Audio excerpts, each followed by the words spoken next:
에스겔서 강의 19강, 에스겔서 33장부터 보는 시간 되겠습니다. 에스겔 33장. 주의 말씀이 다시 내게 임하여 말씀하시니라. 인자 네 백성의 자손들에게 고하여 그들에게 말하라.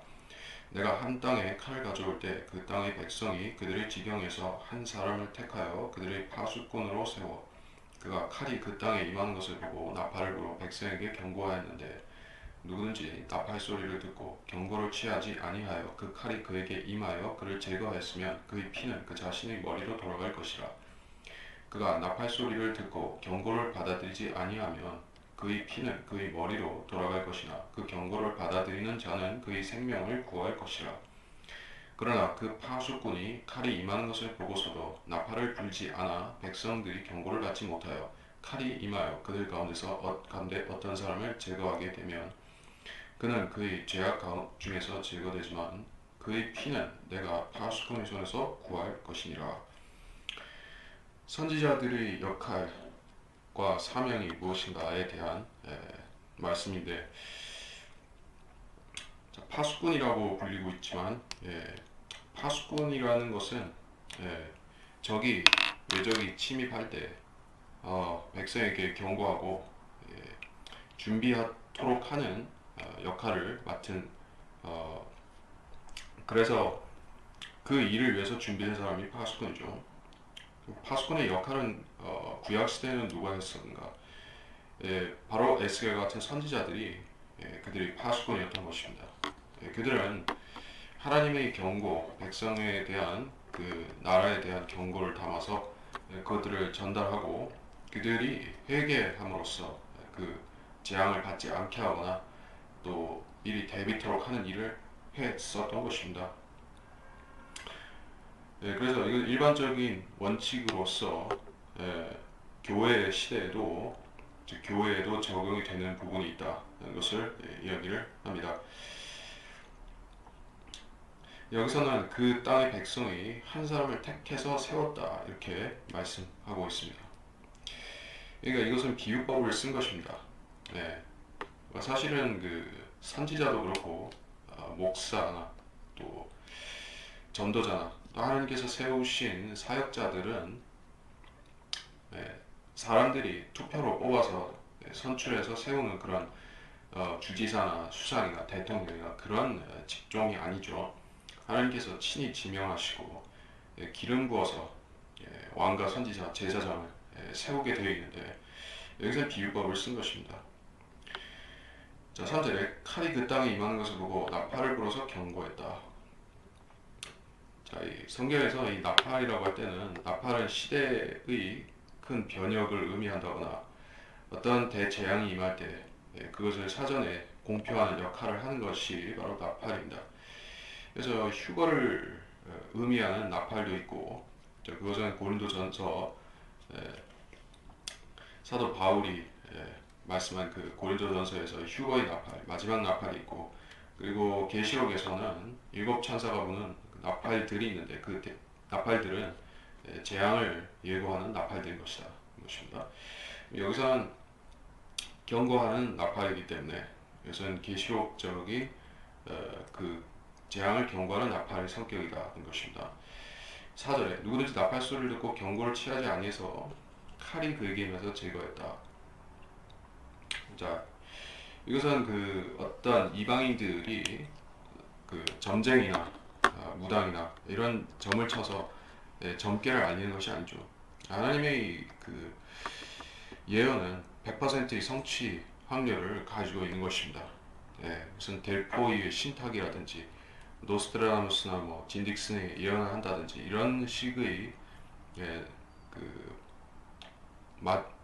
이런 식의 믿거나 말거나 그러한 예언이 아니라는 것입니다. 그래서 이것은 일단 발하여졌으면 백성이 들었다면 그 시기에 그런 방식으로 미리 언명된 대로 실행될 수밖에 없는 것입니다. 만약에 그 실행되지 않는다면 하나님께서 거짓말을 하시게 되죠. 그래서 이것은 하나님의 예언은 100% 성취된다. 단지 하나님께서 말씀 안 하신 부분이 있다면 그것은 인간이 앞질러서 얘기를 할 수가 없는 것이다. 이게요. 근데 하나님께서 친히 경고를 하셨고 자, 여기서는 물론 바벨론에 잡혀가는 바벨론 포로를 얘기를 하신 것인데, 자, 그것이 이제 성취될 찰나의 목전에 와 있어서 이제 백성에게 경고를 하는데 그들이 듣지 않았다는 것입니다. 5절, 그가 나팔 소리를 듣고 경고를 받아들이지 아니하면 그의 피는 그의 머리로 돌아간다. 여기서 자신의 머리로 돌아간다는 것을 강조를 하고 있습니다. 6절에 파수꾼이 칼이 임하는 걸 보고서도 나팔을 불지 않아서 백성 중에 누가 멸망하면 그의 피는 파수꾼이 담당해야 된다, 이렇게 말씀하고 있어요. 그래서 영적 지도자 또는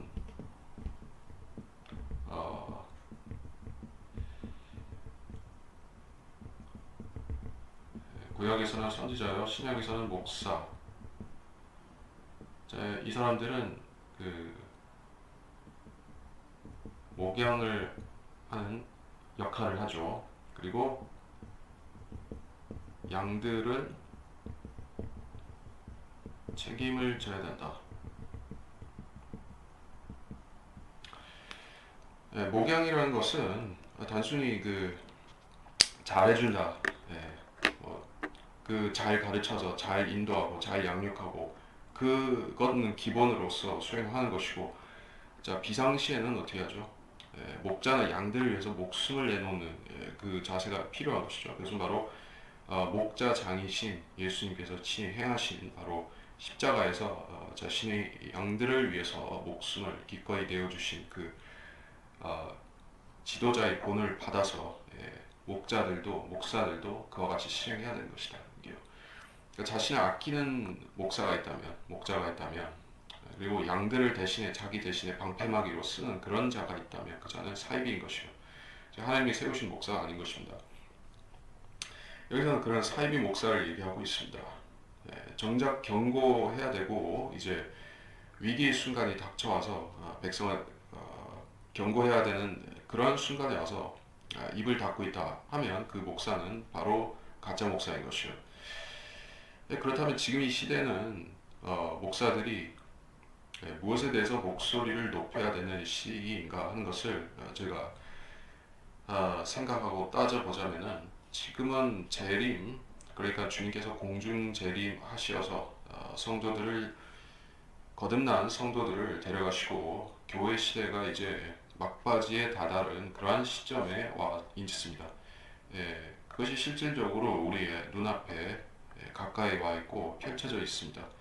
그런 사실을 이것은 경고가 아니라 우리에게 기쁨의 소식이니까, 좋은 소식이니까, 이 기쁜 소식을 전해야 할 뿐 아니라 세상에 대해서는 지금 빨리 세상 죄인들이 구원받아야 된다.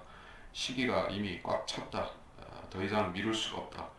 여기서 구원을 더 미루면 대환란에 떨어질 수가 있다 하는 사실을 힘써 경고해야 되는 시기가 이미 한참 지났죠.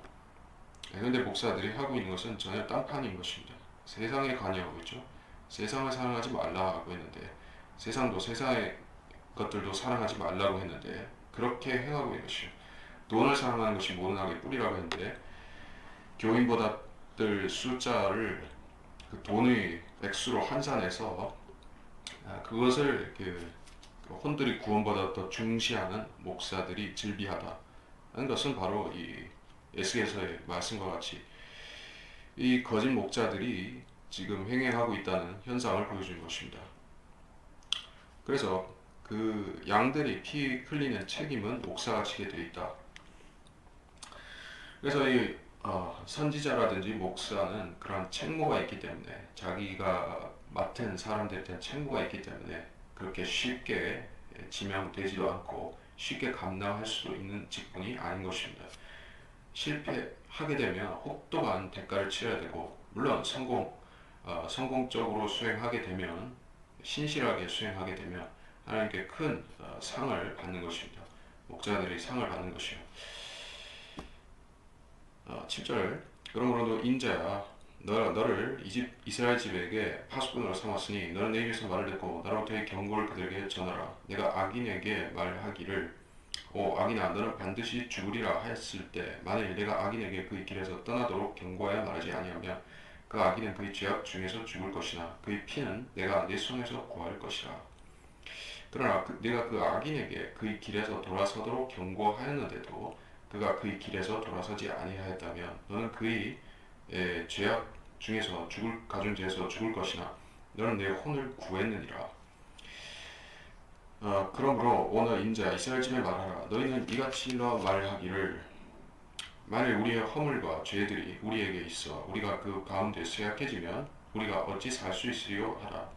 그들에게 말하기를 주 하나님이 말하노라. 내가 살아있는 한 내가 악인의 죽음을 기뻐하지 아니하고 악인이 그의 길에서 돌이켜서 사는 것을 기뻐하노니 너희는 돌이키라.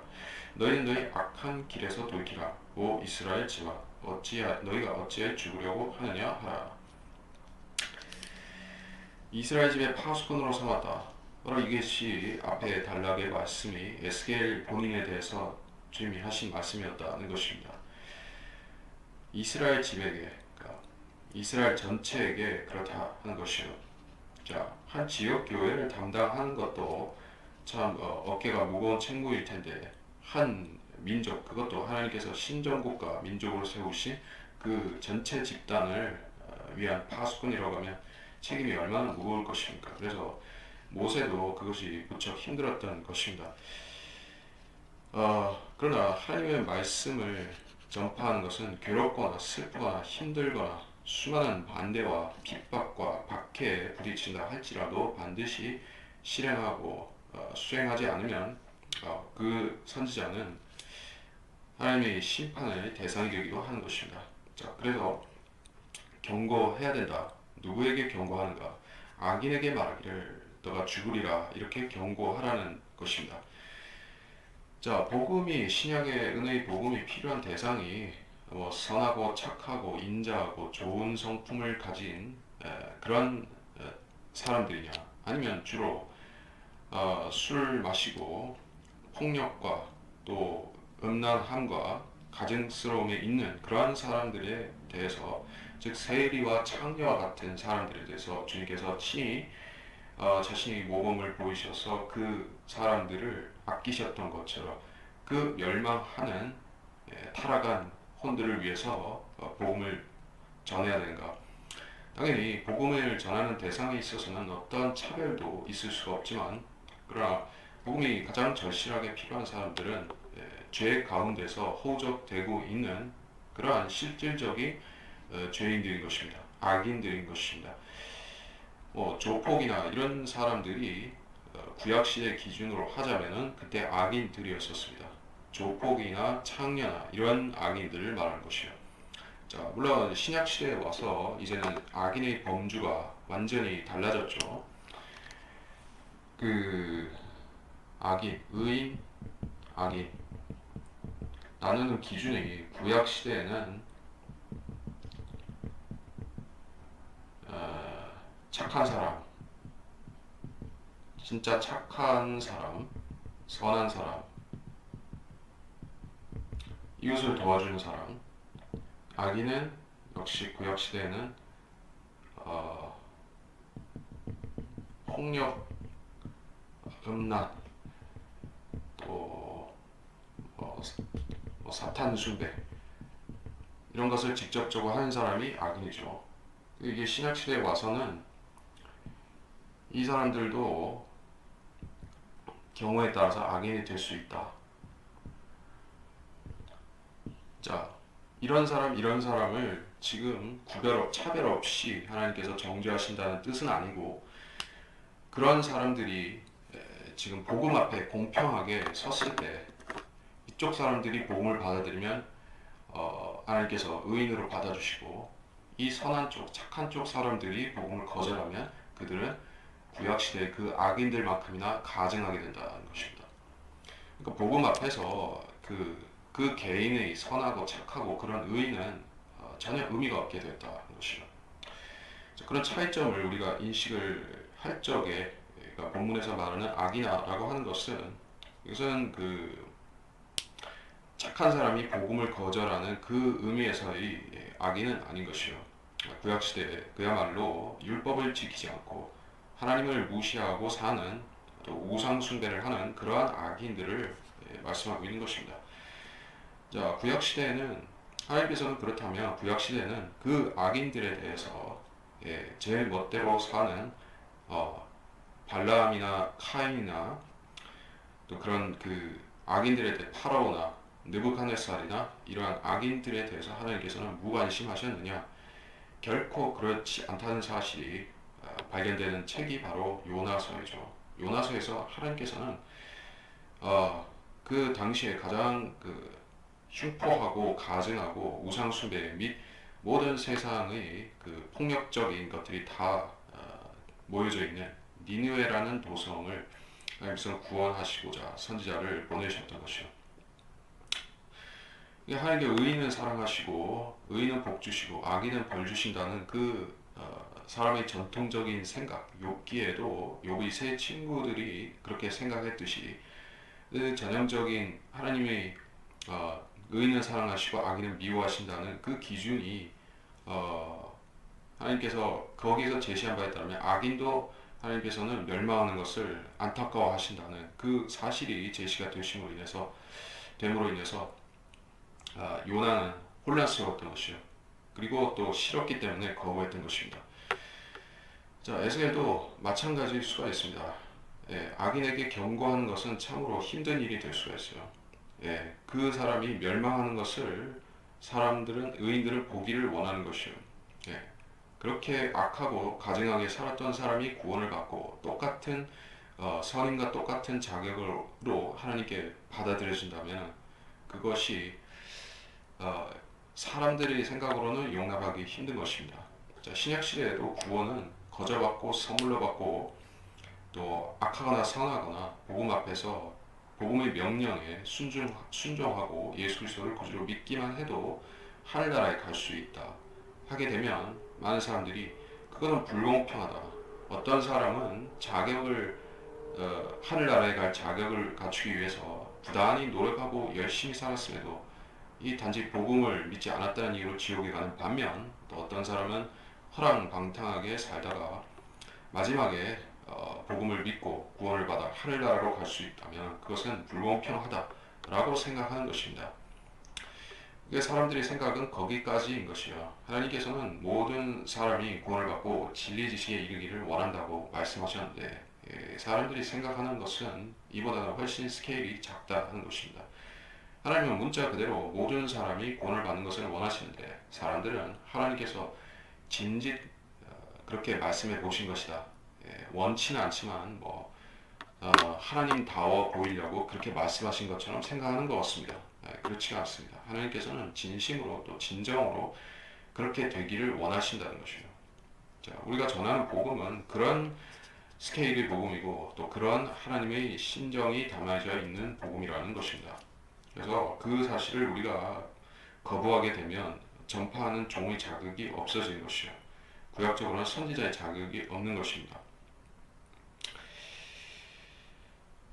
10절, 10절에서 이스라엘 집에 말하라. 우리의 허물과 죄들이 우리에게 있어 그 가운데 세약해지면 우리가 어찌 살 수 있으리요.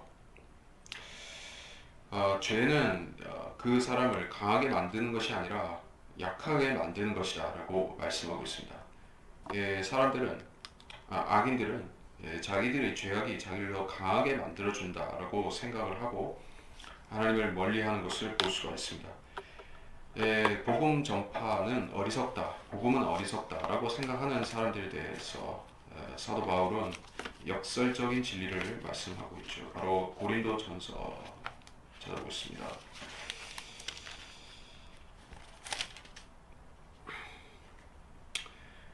고린도전서 1장 18절 십자가를 전파하는 것이 여기서부터 쭉 나가는데 여기 부분은 생략하겠고 25절 보겠습니다. 이는 하나님의 어리석음이 사람들보다 더 지혜롭고 하나님의 연약함이 사람들보다 더 강하기 때문이니라. 하나님의 어리석음이라고 했지만 이것은 하나님께서 실제로 어리석다는 것이 아니라 비교급으로 이야기를 한 것입니다. 하나님께서는 엄청나게 완벽하다시피 현명하시지만 그 하나님의 어떤 생각, 어떤 부분은 좀 덜 현명한 것은 있다 치더라도 그 하나님의 최저의 그런 현명함이 사람들의 최고의 지혜로움보다도 더 낫다는 것이요.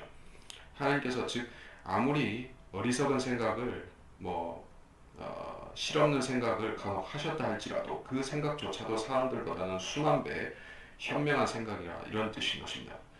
그러니까 하나님의 그 생각과 사람들의 생각의 비교는 슈퍼컴퓨터와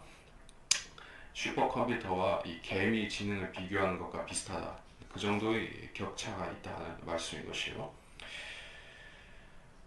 그래서 하나님의 강하심이 바로 우리가 전파하는 그 복음 속에 있다는 것입니다. 예, 이것이 비록 연약해 보인다 할지라도 어떤 모슬렘들이 알라를 믿든지 죽든지 하라고 그렇게 무력을 가지고 강제 개종을 시키는 것보다 우리가 길거리에서 또는 다른 장소들에서 복음을 거리설교를 한다든지 전도지를 나눠주고 이렇게 개인 구령을 하고 시도하는 그런 모습들이 사람들이 볼 때는 참 더럽게 보일 수가 있죠. 그렇게 하는 것이 참 효율성이 뭐가 있느냐라고 생각할 것입니다.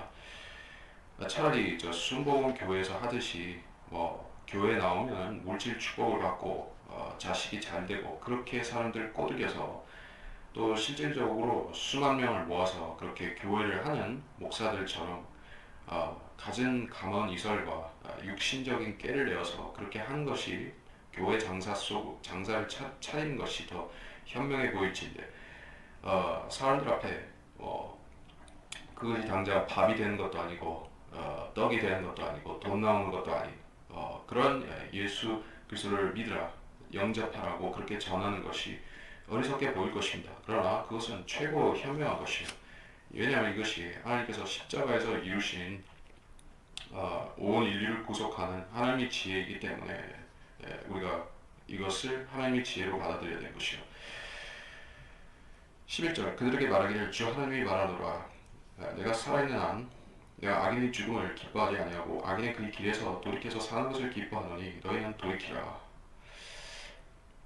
오 이스라엘 집아 너희가 어찌하여 죽으려고 하느냐 하라. 그러므로 너 인자야 너의 백성의 자손들에게 말하라. 의인은 그의 허물의 날에 그를 구해내지 못할 것이라. 악인의 악에 있어서는 그가 자기 악에서 돌이키는 날에 그것을 인하여 쓰러지지 아니하리니 의인도 그가 범죄한 날에는 그의 의로 인하여 살 수 없을 것이라. 내가 의인에게 그가 반드시 살리라고 말하였는데도 그가 자기 자신의 의를 신뢰하고 죄악을 저지르면 그의 모든 의는 기억되지 아니하고 그가 저지른 그의 죄악으로 인해 그가 죽을 것이라. 다시 내가 악인에게 말하기를 너는 반드시 죽으리라 하였으나 만일 그가 자기 죄에서 돌이켜서 합법적이고 옳은 것을 행하면 만일 그 악인이 저당물을 되돌리고 그가 강탈한 것을 다시 주며 생명의 규례들대로 행하고 죄악을 행하지 아니하면 그는 반드시 살고 죽지 아니하리라. 그가 범한 그의 죄들 중 아무것도 그에게 언급되지 않을 것이며 그는 합법적이고 옳은 것을 행하였으니 그가 반드시 살리라. 자, 이것이 오늘날의 그 잘못된 그 은혜 복음을 대적하는 구원론 중에 알미니안주의라는 것이 있죠. 그런 사상이 있습니다. 좀 다른 말을 하자면은 끝까지 견뎌서 삶을 선하게 살아서 구원을 이룬다 하는 사상이 바로 이게 알미니안이고 그렇지 못할 것 같으면 구원을 설령 받았고 예수를 믿었다 할지라도 이게 끝에 어떻게 될지 모르고 혹시 지옥에 갈 수도 있다 이렇게 가르치는 것입니다. 자, 이것이 신약에 향상된 계시 즉 사도 바울이 전파한 은혜 복음에 반대되는 행위와 믿음의 구원인 것이요. 자, 그런 구원은 구약에 늘상 제시가 되고 있는 것입니다. 본문에서도 이야기를 하고 있다시피 구약 시대는 어떤 상황이었는가? 사람들이 일단 하나님을 믿는다 하는 그러한 그 사건, 그러한 과정, 일생에서 그러한 경험, 그런 것은 있었던 것이요. 그때도 자연인이 태어나서 살다가 하나님 모르고 살다가 죽으면 지옥 가는 것은 마찬가지인데, 자, 결정적으로 그 사람이 하나님을 만나고 인격적으로 교류를 갖고 하는 것이 우리가 가지는 그런 수준하고도 달랐을 뿐더러 우리는 즉시 구원을 받고 성령이 우리 안에 내주하게 되는 그러한 그 성령 침례를 받지만 구약 시대에는 그것이 없었고, 하나님께서 그 사람을 일단 구원받은 사람으로 인정하시고 또 그의 삶을 인도하기 시작하시는 것이요. 자, 그런 과정 중에서 계속해서 하나님이 요구하시는 선한 일들과 또 그 사람에게 맡기시는 책무들을 수행해야 된다는 것이, 선지자는 선지자로서, 왕은 왕으로서, 또 율법하의 백성들은 또 하나님이 시키시는 대로 그 율법대로 살아야 되는 것이요. 살지 못하면 하나님께서 회개하라고 하시고 또 회개하고 또 율법대로 살아야 된다는 것입니다. 그런데 그런 선하고 율법적으로 살던 구약시대의 의인이 그 의를 지속하지 못하고 악인의 길로 돌이키게 되면 어떻게 되는가? 악인으로 인정되어서 지옥에 가게 된다는 말씀인 것이에요. 그러니까 처음에 구원을 받았더라도 구약시대에는 나중에 그 길에서 돌아서면 지옥으로 떨어질 수가 있다는 것입니다. 반면에 악인도 악에서 돌이키면 이제 의인으로 인정받아서 살 수 있다는 것입니다. 자, 물론 이 후자의 경우 악인이 회개해서 의인으로 돌이킨다 하는 부분은 이 신약 시대의 그 구원관과 다를 것은 없습니다. 근데 전자의 경우 의인이 타락해서 악인으로 바뀌어질 때 지옥에 던져진다 하는 그 부분을 우리가 매우 주의해서 알아야 되는 것이죠. 그것을 신약 구원과 동일시하게 되면 바로 거기서 알미니안으로 가게 되는 것입니다. 13절, 내가 의인에게 그가 반드시 살리라고 말했는데 그가 자기 자신의 의를 신뢰한다. 그리고 죄악을 저진다. 자, 그래서 죄를 짓는 까닭이 여러 가지가 있지만 육신의 소욕에 따라서 죄를 짓는 것도 있지만, 죄를 짓는 이유 중에 하나가, 중요한 이유 중 하나가 자기 의를 신뢰한다는 것입니다. 예, 이것을 하나님께서 여기서 언급하고 계신데, 의인은 자기 의로 말미암아 살리라, 이 말씀을 하나님께서 하셨음에도 이렇게 말씀하신 것을 우리가 알아야 됩니다. 의인은 자기 의로 말미암아 살리라.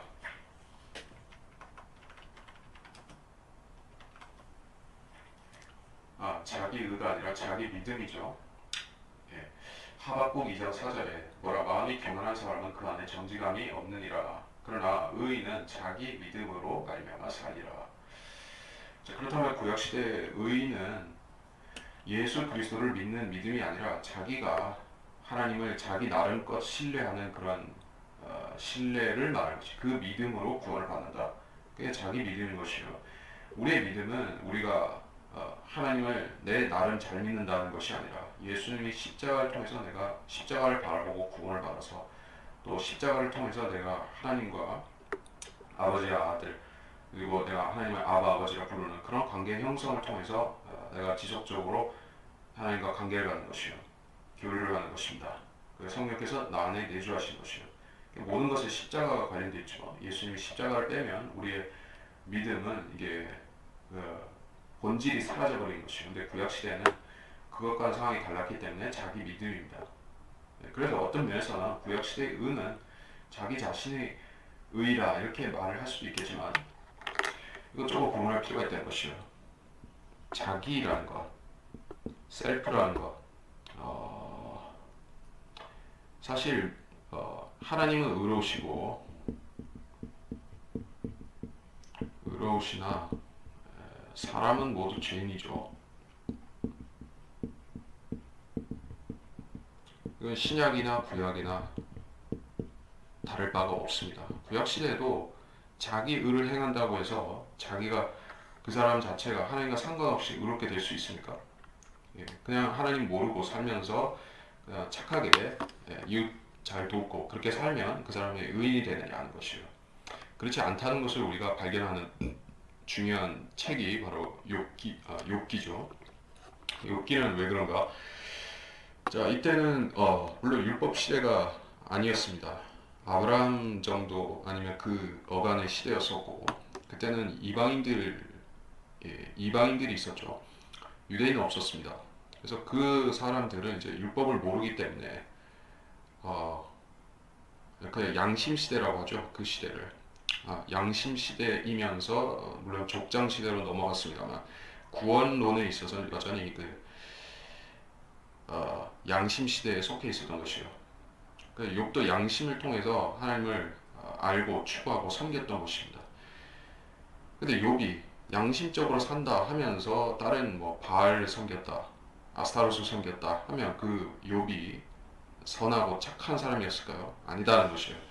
욥이 진정 의인으로 인정받을 수 있었던 것은 선하고 착하게 살고 이런 것은 기본이고, 거기에 더해서 기본적으로 그가 하나님을 신뢰했기 때문에 의인이 되었던 것이에요. 그래서 자기 의를 신뢰한다는 것은 이것은 성립될 수가 없대요. 설령 그 사람이 구약시대의 의인이 의로웠다 할지라도 그것을 신뢰하면 안 된다는 것이요. 하나님을 신뢰해야 되는 것이죠. 예, 하나님 앞에 내가 의롭다라고 자랑하면 거기서 이게 에러가 나는 것이요. 그런 대표적인 사례가, 또 상징적인 사례가 바로 카인이죠. 카인은 이런 의인이었어요. 자기 의를 신뢰하는 사람이 카인이었었습니다.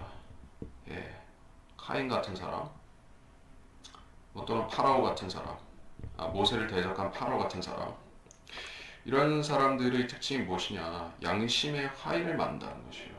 죄가 죄인 것을 나중에는 모르게 되어 있습니다. 자기 의를 신뢰하다 보면은 선과 악, 의와 불의의 기준이 모호해집니다. 왜냐하면 모든 것이 이 우주는 나를 중심으로 돌아간다 이렇게 생각하는 사람에게 있어서는 그 마귀가 그 사람을 미혹하기가 너무나 좋은 것이에요. 예, 사람은 누구나 육신적이기 때문에 마귀가 육신의 정욕과 안목의 정욕과 생의 자랑을 가지고 사람을 흐트러 놓으면은 그 사람의 그 양심의 잣대와 도덕의 기준은 마구 흔들려 버리는 것이에요. 그래서 쉽게 선이 악이다, 악이 선이다, 의와 불의를 막 혼재시켜 놓고 예, 스스로 이게 혼란을 자초하는 사람들이 되는 것이에요. 그러한 사람들이 바로 이게 뉴 에이저들이죠. 뉴 에이지즘을 실행하는 그 힌두교 구루라든지 이런 사람들이 바로 이게 자기 의를 신뢰하는 사람들이라는 게. 자, 그 자기 의에 대한 신뢰는 구약 시대에도 매우 가증한 것이에요. 욥은 자기 의를 신뢰하는 사람인지 하나님을 신뢰하는 사람인지 그것에 대해서 하나님께서 테스트를 하신 것이에요. 마귀가 그것에 대해서 집중 공격을 했던 것입니다. 물론 욥은 끝까지 자기 의를 주장하지 않으려고 부단히 힘썼습니다만 마지막에 마귀가 그 일을 흔들어 놓아서 자기 의를 신뢰하는 듯한 발언을 일부 하기도 했었던 것이요, 욥이. 하지만 그는 거기에 완전히 함몰되었던 것은 아닙니다. 완전한 혼돈과 슬픔의 와중에서 육신적인 성정을 드러냈던 것은 사실이지만 욥은 카인처럼 자기 의에 흠뻑 빠진 사람은 아니었던 것이에요. 그래서 하나님께서 친히 나타나셔서 욥에게 너가 이것을 대답할 수 있느냐라는 질문들을 나열하시자 이내 굴복하고 저는 어리석고 무식한 사람이고 하나님께서는 전능하신 분이라고 바로 고백이 나왔던 것이죠. 그래서 이것이 자기 의를 신뢰하는 종교인과 의인, 성경적인 구약적인 의미에서든 신약적이든 성경적인 의인들의 차이점이 여기에 있는 것이다. 그래서 어디까지 했는가? 15절을 보겠습니다. 만일 그 악인이 저당물을 되돌리고 그가 강탈한 것을 주고 생명의 규례들 대로 행하고 죄악을 행하지 않으면 살고 죽지 않다 하겠습니다. 예, 율법의 한 부분을 말씀하고 계신데, 예, 유대인들은 사실은 그 율법에서 고리 대금업을 금지하고 있죠. 동족에게 그런 고리 대금하지 말라고 했는데, 그래서 동족에게 안 하는 대신에 이방인들에게 해가지고 사채업을 발달시켰죠. 예, 그래서 베니스의 상인에 나오다시피 그런 악명 높은 샤일록 같은 고리대금업자 이미지로 지금은 은행업, 대부업 이런 이미지로 굳혀졌죠. 그것을 하나님께서는 악인이라고 부르셨는데 유대인들은 그것에 빠져 있습니다. 그래서 그걸 하지 말고 강탈한 것을 다시 주라. 예, 고리를 매겨서 강탈한 것들을 돌려주라고 했습니다. 생명의 규례들대로 행하라. 율법은 그것을 행함으로써 생명을 얻게 되는 법입니다. 율법 자체가 생명 있는 법은 아니지만 생명 자체는 예수 그리스도로부터 나오지만 율법은 그것의 모형에 불과하지만 율법을 행하는 자는 그것으로 말미암아 살리라 라고 말씀하신 대로 율법을 행함으로써 하나님께 인정받는 의인이 되는 것이요. 그래서 생명의 규례는 율법을 일컫는 또 다른 말이겠죠. 죄악을 행하지 않으면 그는 반드시 살고 죽지 아니하리라. 여기서 산다 또 죽는다 이런 말씀을 하는 부분은 사람의 혼에 대해서 또 육에 대해서 동시에 말씀하시는 것이요. 두 가지 의미 다 있습니다. 16절 그가 범한 그의 죄들 중 아무것도 그에게 언급되지 않을 것이며 하나 합법적이고 옳은 것을 행하였으니 그가 반드시 살리라. 그러니까 사람이 일찍이 죄를 지었다 할지라도 큰 죄를 지었다 할지라도 나중에 선하고 하나님을 섬기고 율법을 지키고 이웃을 사랑함을 통해서 구약시대는 그 죄들을 탕감받을 수 있다는 뜻으로 말씀하고 있어요. 그래서 언급되지 않을 것이며 라는 것은 완전히 용서를 받을 것이며 라는 뜻입니다. 즉 죄들에 대한 완전한 구속이 있게 된다 하는 주님의 예고적인 말씀인데 이것이 신약시대에 이르기 전까지는 이게 유보가 되었었던 사실입니다. 자, 구약시대의 사람들은 완전한 그 의인이 되지는 못했기 때문에 아브라함의 품이라는 장소로 혼이 가서 머물러야 했던 것입니다. 그것은 왜 가는 것인가? 지하세계에 속한 지옥, 음부 그 중간에 속해 있는 것이 아브라함의 품, 지하 낙원인 것이요. 그 사람들이 하나님께서 보시기에 완전한 죄가 없는 의인은 아니었던 것입니다. 자, 하나님께서는 그들의 죄를 잊어버리지 않고 갖고 기억하고 계셨습니다. 그리고 그 죄를 완전히 처벌하고 처분하고 삭제시키고 그럴 시기를 주님께서는 기다리고 계시는데 그것이 바로 예수님이 오셔서 갈보리 십자가에서 인류의 죄를 대속하기 위한 유월절 어린 양이 되시는 사건이 있기까지 그 구약시대의 성도들은 지하 세계의 낙원에 머물러야만 했었던 것입니다. 그래서 그들의 죄는 여전히 있었습니다. 그러나 이제 하나님께서는 그들의 죄가 더 이상 언급되지 않는다라고 하셨기 때문에 이 사람들이 이제 그 계시록 20장에 나오듯이 거기서 생명의 책이 있고 또 다른 책들도 펼쳐져 있고 그래서 행위록이 있고 생명록이 있고 생명책이 있고 행위 책이 있고 그런 책들에서 이 행위들이 다 이게 없어지는 것이요. 나쁜 행위들이 없어지는 것입니다. 근데 그 이유가 뭐냐 하면은 이 구약시대의 악인이었다가 의인으로 전향한 이런 사람들이 예수 믿어서 구원받았기 때문에 그랬다는 것은 아니에요. 그것은 아니지만 여기서 뭐라고 했습니까? 그 전반전은 실패로 일관했지만 후반전에서 잘했기 때문에 골을 많이 넣었기 때문에 하나님께서 플러스 마이너스해서 플러스로 인정해 주셨다는 뜻이죠. 자, 이게 그 이방인들이 갖고 있는 그 사후세계에 대한 관념이 바로 그것이죠. 사후세계 관이 성경적 기독교와 비성경적 그 뭐 캐톨릭이라든지 또 모슬렘이라든지 이방 종교들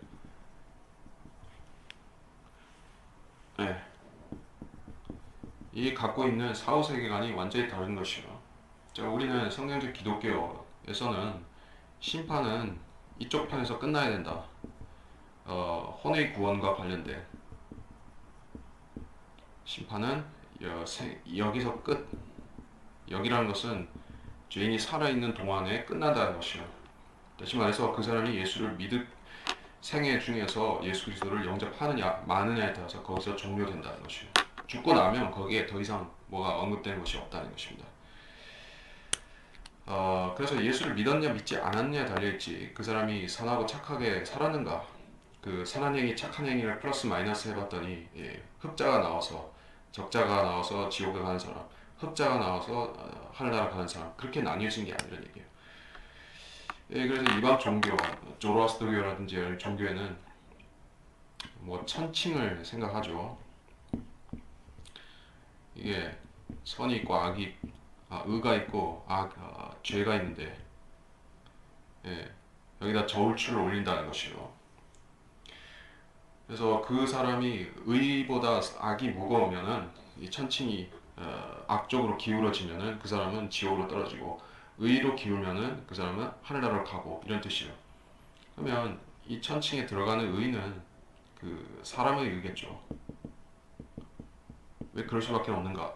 예수님의 의는 그 사람의 의와 비교할 수가 없죠. 예, 완벽한 의이기 때문에. 그래서 사실 이것을 복음에 대해서 말하자면, 복음을 적용시켜서 말하자면은 이 천칭은 예수를 믿는 사람은 100% 의로 기울게 되는 것이요. 예, 저울이 그냥 날아가 버리는 것이요.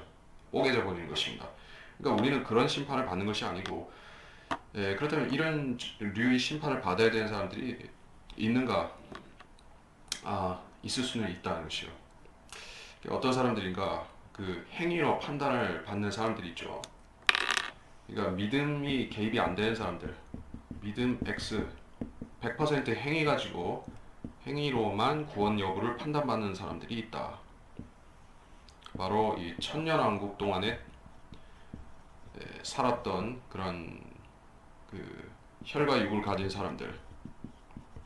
이 사람들은 그 천년왕국 동안에는 더 이상 선지자도 없고 예언도 없고 더 이상 그 예수님을 믿을 필요도 없고 그런 세상에서 이제 왕의 그 왕국의 법령만 준수하고 살면 되는 것입니다. 자, 그것은 물론 율법에 기초한 행위입니다만은 그 행위대로만 살면 그 사람들은 이제 영원 시대까지 가서 살 수가 있죠.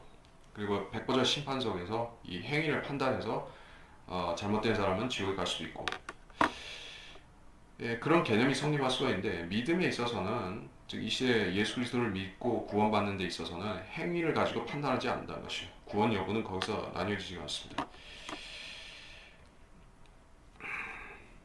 이 10절부터 보겠습니다. 그래도 너희는 말하기를 주의 길이 공평하지 아니하도다 하는도다. 오 너희 이스라엘 집아, 내가 너희 각자를 자기가 행한 대로 이거는 아직 안 했겠죠. 내가 너희 각자를 자기가 행한 대로 심판하리라. 너희가 말하기에 주의 길이 공평하지 아니하도다. 자, 복음이 불공평하다라고 말하고 성경이 불공평하다. 왜 이스라엘만 선민이고 또 왜 교회만 하나님이 인정하시는 유일하고 합법적인 하늘나라로 가는 그 길을 따르는 것이 복음과 성경을 통해서만인가? 이렇게 말하는 사람들이 있다는 거예요. 주의 길이 공평하지 않다. 예수 맞고 부처도 맞고 알라도 마호메도 다 맞게 했다. 이렇게 해야지 이게 공평하다고 사람들이 생각할 것입니다. 그렇게 생각함으로써 사람들은 십자가만이 유일한 하늘나라로 가는 길이라는 사실을 거부하고 있는 것이요.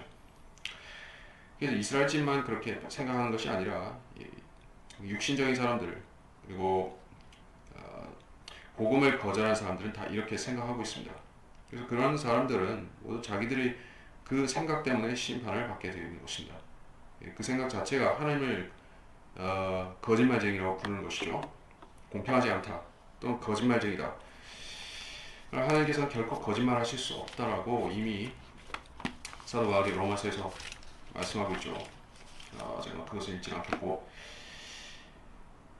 21절 우리가 사로잡힌 지 12째 해 10째 달 그 달의 5일에 예루살렘에서 도망친 자가 내게 말하기를 그 성읍이 강타당했다 하더라.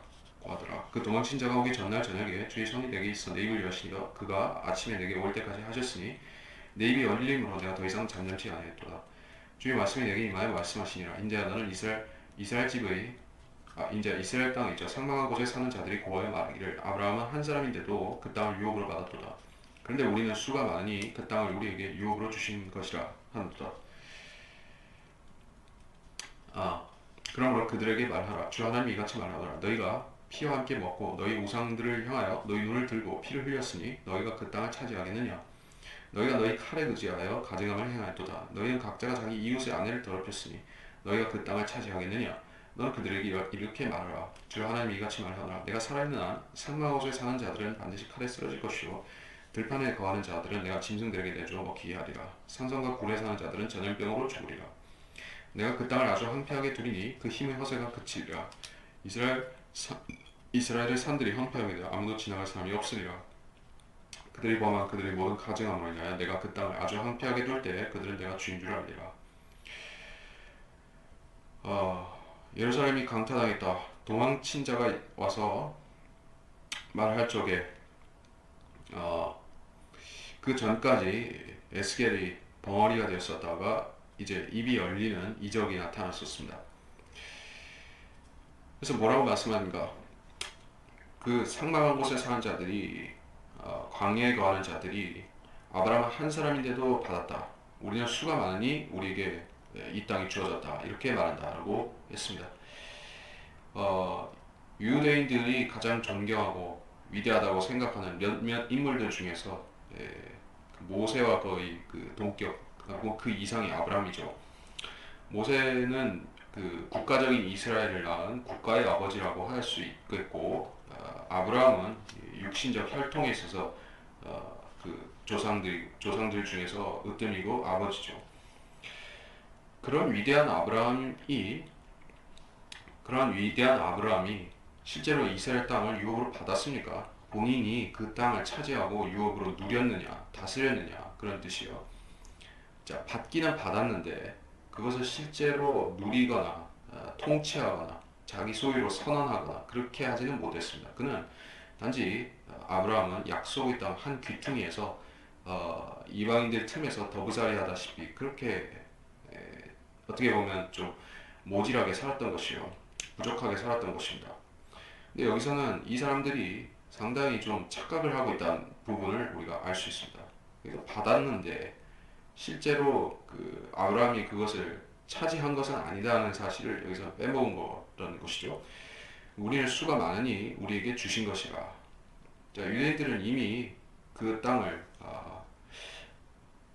여호수아의 정복 전쟁과 그 이후에 전쟁들을 통해서 다윗 시대의 전쟁들을 통해서 확고하게 차지한 상태에 있었습니다.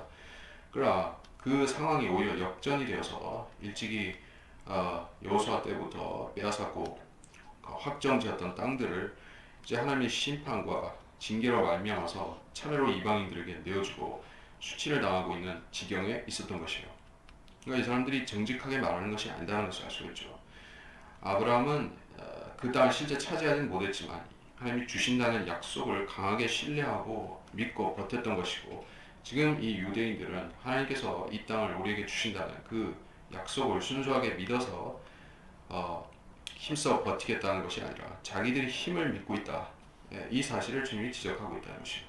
그래서 이들이 하나님을 신뢰해서 그 아브라함처럼 약속을 신뢰해서 이스라엘을 차지하는 것이 아니라 너희가 칼에 의지해서 가증함을 행하고 있다라고 말씀하고 있습니다.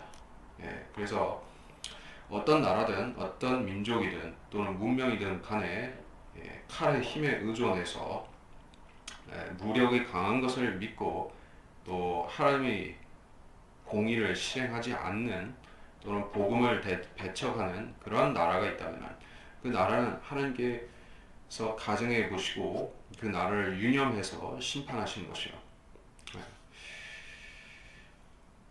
그래서 28절에 그 땅을 아주 황폐하게 두리니라고 하는 이 부분은 이제 신약 시대에 와서 본격 성취가 되었죠. 1900년 동안에 걸쳐서 거의 황무지다시피 되는 사건이 벌어진 것입니다. 1948년에 이스라엘에 다시 그 나라가 건국되기 전까지는 황무지와 사람이 별로 살지 않는 그런 황량한 땅으로 이스라엘이 남아 있었던 것이요. 이것이 그치게 되고 이제 다시 사람이 많이 살게 되고 나라가 세워진 것이요. 그래서 그때 그들은 내가 주인 줄 알리라. 유대인들이 하나님께로 돌이키게 된다는 것입니다. 적어도 이제 더 이상 이방의 다른 신들에게 믿거나 구하거나 하지는 않게 된 것이다. 지금 유대인들이 바로 그렇죠. 그들이 공개적으로 공식적으로 다른 신들을 이제 따르지는 않습니다. 하나님만 인정하고 신뢰한다고 하지만 그 믿음 자체가 온전치 못해서 메시아를 거부하고 그리스도를 거부하고 있어서 문제가 있는 것이죠.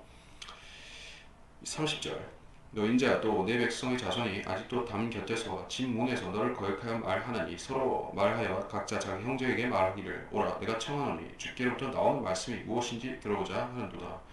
백성이 나올 때 그들이 내게로 와서 내 백성처럼 내 앞에 앉아서 내 말을 들으나 그들이 그것들대로 행하지 아니하니 이는 그들의 입으로는 많은 사랑을 보여도 그들의 마음은 그들의 욕심을 따라감이라. 담 곁에서 집 곁에서 너를 대적하여 한다. 주께로부터 나오는 말씀이 무엇인지 들어보자 라는 것이 듣고 믿고 내가 잘못된 부분을 지적받는다면 이것을 가차없이 회개하고 말씀으로 나 삶을 태도를 바로잡겠다 하는 그런 선한 생각이냐, 아니면은 들어보고 내가 그 실행할 만하면 하고, 내가 하기에는 너무 버거우면 안 하겠다 하는 그런 취사 선택의 생각을 하고 있는 것인지, 당연히 후자의 생각을 하고 있죠. 하나님께서 요구하시는 기준이 죄인의 회개라면은 죄인들이 원하는 것은 죄의 변명과 합리화라는 사실입니다. 그래서 대부분의 나라들이 멸망한 까닭은 회개를 요구하시는 하나님을 자기들이 죄의 변명과 죄의 합리화를 가지고 딜을 해보려고 그렇게 수작을 피우다가 결국에 나라까지 망하는 것이요, 망하거나 빼앗기고. 하나님께서 요구하시는 회개라는 것은 공의를 실행하는 것이죠.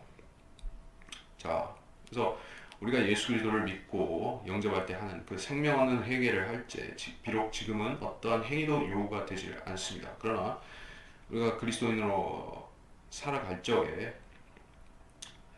그런 회개 이상으로 공의를 실행하는 회개를 해야 되는 경우가 있는 것이요. 그것은 대인 관계에 있어서 어떤 사람에게 잘못한 부분에 대해서는 우리가 어떤 영적으로 잘못된 것을 바로잡는 것 이상으로 물질적으로 어떤 사람 피해를 줬다면 그거를 갚아줘야 되고, 자, 이게 공의를 행하는 것이죠. 어떤 사람을 갈취를 했다면, 사기를 쳤다고 하면, 어떤 사람에게 돈을 떼먹었다고 하면, 자, 그런 것은 우리가 회개한다라고 말로 끝날 성질이 아니죠. 네. 그에 걸맞는 우리가 보상과 행위가 있어야지 그것이 참된 회개로서 용납이 되는 것이요. 그게 물론 구원 자체와는 상관이 없다 할지라도, 그러나 구약적으로 말하자면 참된 회개, 행위가 뒤따르는 회개가 구약시대에는 구원까지도 결정지었던 것입니다. 그래서 이 사람들은 그 참된 회개를 실행하는 생각은 없습니다. 듣기만 하고 실행을 할 생각은 없다. 내 백성처럼 내 앞에 앉아서 내 말을 들으나. 그러니까 회중들이 교회 예배당에 모여서 신실한 신자처럼 앉아서 경건한 자세로 목사의 설교를 경청하지만, 그러나 그들은 교회의 현관 문턱을 넘어서는 순간 이방인 이교도들로 바뀌어버리는 그런 모습. 입으로는 많은 사랑을 보여도 마음은 그들의 욕심을 따라간다. 자, 그래서 이런 모습이 물론 진짜 선의를 가진 그리스도인들이 이런 오해를 받아서는 안 되겠죠. 입으로도 사랑을 행하고 마음으로도 사랑을 행하는 사람들이 있기 때문에 그렇습니다.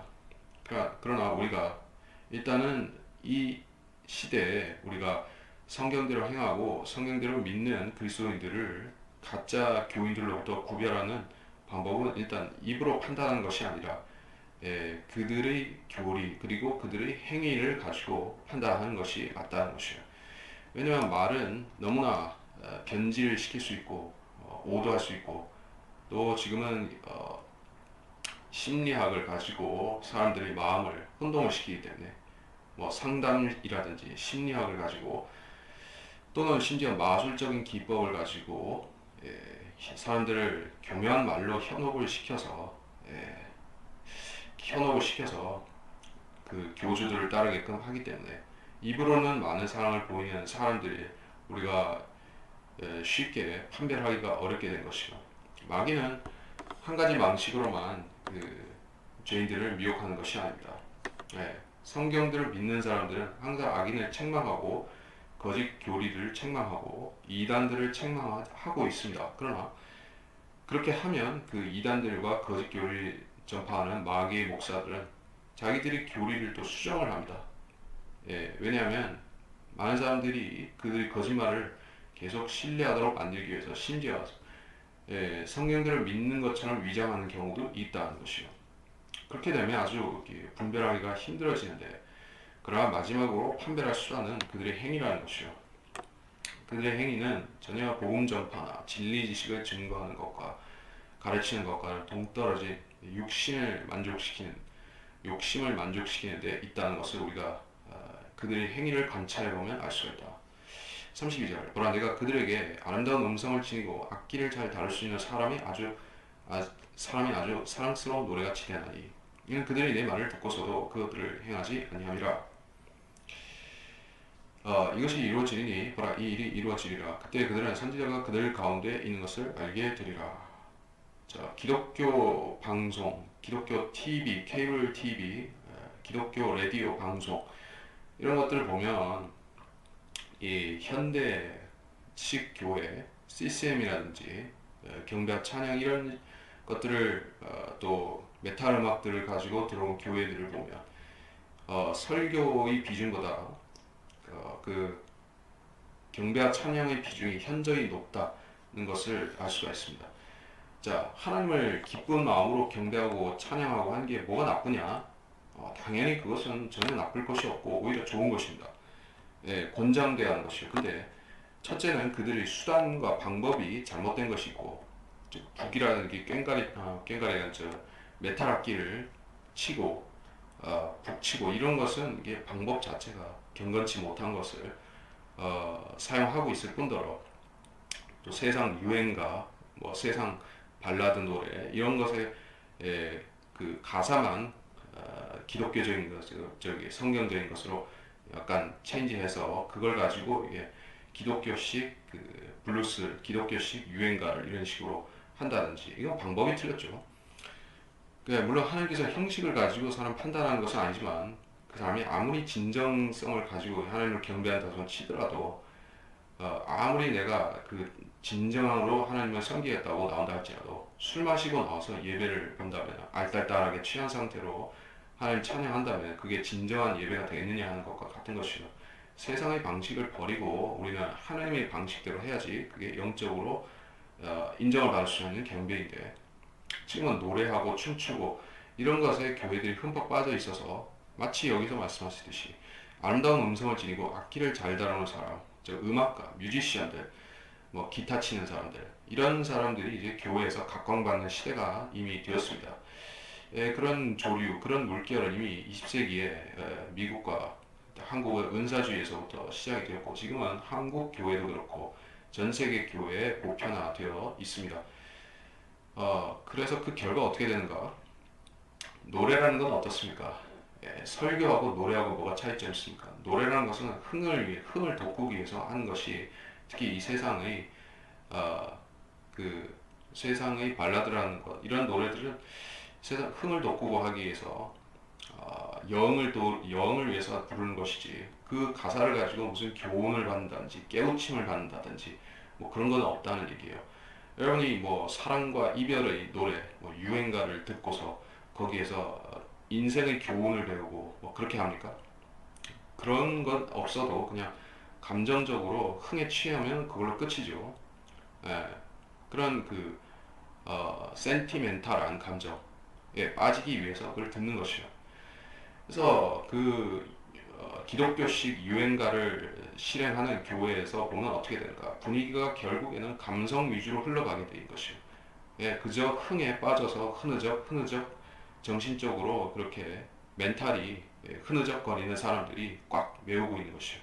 그들에게 무슨 어떤 확실한 교리를 또 지역과 하늘나라를 나눈다든지 의와 불의, 바른 하나님의 말씀과 거짓 성경, 바른 교회와 거짓 교회 이런 말씀을 그들에게 그들에게 전파할 수가 있겠습니까? 그 사람들은 뭔가 느끼고 싶고 뭔가 흠뻑 빠져서 흐느적대고 싶은 사람들이지 교훈을 받을 사람들이 아니고 교리를 배울 자세가 안 돼 있는 사람들이다. 일단 그냥 노래 듣고 흥얼흥얼 하다가 잊어버리고 지나가는 것과 같이 이 사람들에게 있어서 설교는 그냥 마의 동풍이 되어버린 것이라는 게요. 자, 회중들이 그런 그 붕어 대가리 같이 이렇게 기억 못하는 머리가 되고 감성에만 휩싸여서 이렇게 노래나 흥얼거리는 사람이 되면 목사는 그들을 데리고 무엇을 할 수가 있습니까? 계속 그런 CCM 같은 교회 놀이나 할 뿐이지 설교다운 설교를 할 수가 없습니다. 그들에게 조그만치라도 성경적이고 진솔하고 뭔가 아, 여기서 바른 교리를 전달해 주시려고 해도 그들은 받아들일 힘이 없습니다. 예, 그들의 영적인 위장은 완전히 무력해지고 소화불량에 걸려서 조그만치라도 성경적인 교리를 가르치면 그냥 설사를 해버리는 것이요. 예, 거부 반응이 튀어나온 것이요. 식중독에 걸려버린 것이요. 하나님 말씀이 그들에게는 식중독 걸리게 하는 균과 같은 것입니다. 그러니 이 사람들은 바른 성경을 필요로 하지 않고 오히려 거부하게 되는 것이요. 여러분이 그런 교회에 속해 있다면 바로 이 말씀을 유념하고 여러분의 교회와 이 에스겔 33장 32절 말씀과 같은 교회들을 비교해보고 바른 하나님의 말씀을 그 교회의 모토로 놓고 중심에 놓고 가르치는 그런 교회가 지역 교회가 어디 있는가 성경대로 가르치고 이 땅에 하나님께서 정식으로 권위를 주고 인정하신 한글 킹 제임스 성경을 가르치고 이 성경을 기조로 하는 교회가 어디에 있는가 하는 것을 여러분이 유념해서 보고 그런 교회에 여러분이 자신의 인생을 투자해야 되겠다. 그것을 제가 말씀을 드립니다. 33절 이것이 이루어지리니 그때 그들은 선지자가 그들 가운데 있는 것을 알게 되리라. 이것이 무엇이 이루어지는가? 심판이 이루어진다.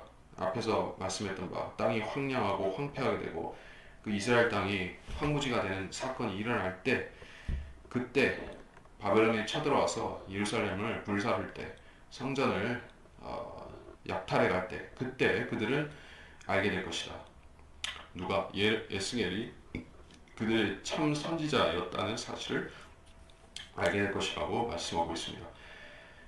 그래서 다수가 진리 편에 서는 일은 정체 일어나지 않는데 진리와 비진리가 있습니다. 근데 진리는 소수가 믿고 비진리는 다수가 믿고 따릅니다. 진리는 좁은 문이고 좁은 길이고 비진리는 넓은 길이고 또한 멸망의 길인 것입니다. 좁은 길은 생명의 길이죠. 자, 소수라는 것은 믿기가 힘들어서 소수라는 뜻은 아닌 것이요. 사실 진리라는 것은 제일 정상적이고 노멀한 것이 가장 평범하고 가장 상식적인 것이 진리입니다. 여러분이 이 말을 기억해 둘 필요가 있습니다. 상식적인 것은 어떤 면에서는 성경적인 것입니다.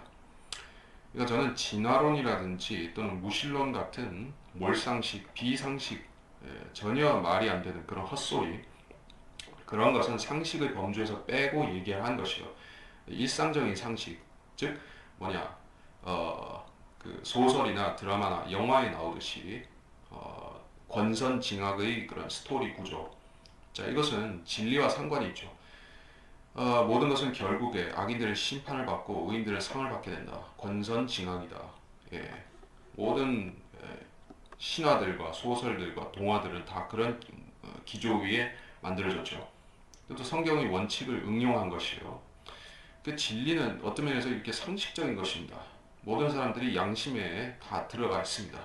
근데 왜 그 진리를 따르는 사람이 소수이고 비진리, 즉 비정상적이고 변태적이고 사악하고 어리석고 또 하나님을 대적하는 아주 악랄하고 거짓된 이런 비진리를 다수가 따라가는가? 그것은 그 마귀라는 초자연적인 존재가 개입해 있기 때문에 그렇게 되는 것이요. 마귀는 비진리 편에 서서 비진리를 확산시키는 비진리의 기치를 든 자가 바로 마귀인 것이요. 마귀는 자기가 전면에 나서서 그 일을 하는 것이 아니라 자기와 같은 마귀와 같은 하나님을 대적하는 생각으로 무장한 자신의 일꾼들을 동원해서 즉 이단 교주들이나 거짓 목사들이나 은사주의 장사꾼들이나 즉 조용기나 이런 거짓 전파자들의 힘을 빌려서 비진리를 가지각색으로 퍼뜨리고 있다는 것이요. 이들은 여러 가지 단체들과 교단들과 종파들로 분화가 되어 있기 때문에 한두 가지로 이렇게 합쳐진 것이 아니라 수많은 단체들로 종교들로 분화가 되어 있기 때문에 사람들은 이들을 마치 절대 다수로 인식을 하고 진리를 따르는 사람들은 얼마 되지 않게 보는 것입니다. 그래서 한국에서는 진리를 따르는 사람들이 소수죠. 예, 성경대로 믿는 사람들을 제외하고는 이 대열에 선 사람들이 없다시피 하고 비진리를 따르는 사람들은 예, 뭐 흠정역 계통을 포함해서 그리고 한글 킹제임 성경을 가지고 장난치는 그러한 자들, 그 자들의 우두머리가 있죠. 뭐 김회택이라는 그런 그 불성실한 가짜 목사를 포함해서 이런 자들이 하나의 군단을 이루고 있는 것이죠. 이 자들이 다수로 보이는데 그래서 기독교계에서는 이것을 보면 이걸 가지고 교단을 만들고 연합을 만들고 하면 이제 세력이 된다 이렇게 생각할 정도로 많다는 얘기예요. 개신교는 그래서 종류는 많고 교단은 많아 보여도 결국에는 비진리라는 한 가지로 통칭할 수가 있는 것이죠. 왜냐하면 진리를 거절했기 때문에 바른 하나님의 말씀, 기준, 표준, 절대적 잣대, 판단 기준을 거부하면 그것은 이제 비진리 진영에 들어간 것이에요. 그래서 비진리에 속한 사람들은 진리가 그들 가운데에서 역사하고 있었다는 사실을 나중에 알게 되는 것이다. 얘기요. 자, 거리 설교자들, 복음을 항상 전하는 사람들, 꾸준히 전하는 사람들, 그런 사람들이 가치는 세상이 무시로 알아주는 것이 아닙니다. 세상은 그들을 멸시하는 것도 멸시하는 거지만 존재 자체도 잘 모릅니다. 그런 사람들이 있다는 것도 모르는 것이요. 아무리 거리에서 열성적으로 해도 사람들은 존재도 잘 모르고 지나갑니다. 마귀가 그들을 모르게 만들기도 하고 그 사람들이 세상에 취해서 무관심하기 때문에 그런 것도 있습니다.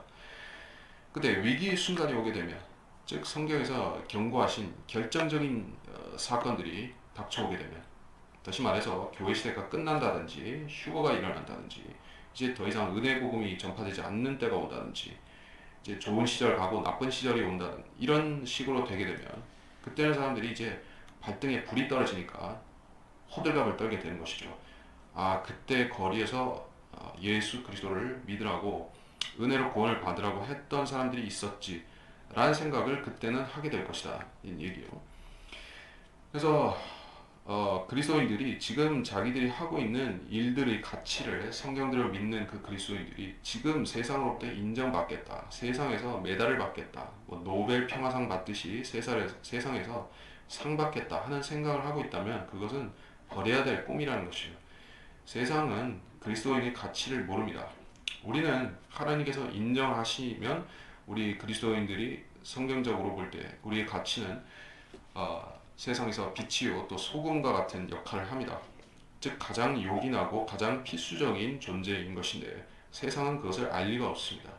그리스도인이 없어도 세상 잘만 굴러간다고 생각하는 것이 무식한 이 세상 진화론자들과 또 무신론자들이 그렇게 생각하지만 우리의 가치는 지금 하늘이 알고 하나님이 아시고 또 같은 성도들이 알고 있는 것이요. 여기서 충분한 것입니다. 세상이 그걸 알게 되면 이미 때는 심판대로 넘어간 것이요. 세상 전체가 우리의 가치를 다 알아보게 됐다면 그것은 그야말로 백보자 심판석에 가서나 그때서야 실감이 날 것입니다. 그때 가서야 사람들은 복음 전파자들의 가치가 어마어마했었다는 사실을 저 구원 못 받은 사람들까지 포함해서 다 알게 될 것이요. 세상이 다 알게 되면 그건 끝이 오는 것이요. 우리는 그런 때에 살고 있지 않습니다. 세상은 그리스도인의 가치를 모르고 우리는 숨겨진 보물처럼 마치 이스라엘이 하나님께 숨겨진 보물처럼 지금 이 시대에 묻혀져 있는 것 같이 그리스도인들도 그렇게 보여지고 있습니다. 자, 성경들을 믿는 사람들은 그런 숨겨진 보물처럼 사는 것은 아니지만 사람들의 눈에 감추어져 있습니다. 이것은 우리가 감내해야 될 몫이고 또 우리가 이것에 반발해서 우리도 유명해지자, 우리도 유명교회가 되고 유명 목사가 되고 우리도 TV에 나오는 무슨 뭐 코미디언 목사들처럼 우리도 유명해져 보자, 대통령과 이렇게 뭐 간담회도 할 수 있는 그런 목사 한번 내보자, 뭐 장로 대통령 하듯이 그런 유명교회 한번 우리도 만들어보자. 이렇게 하게 되면 그것은 세상 길로 가는 것이에요.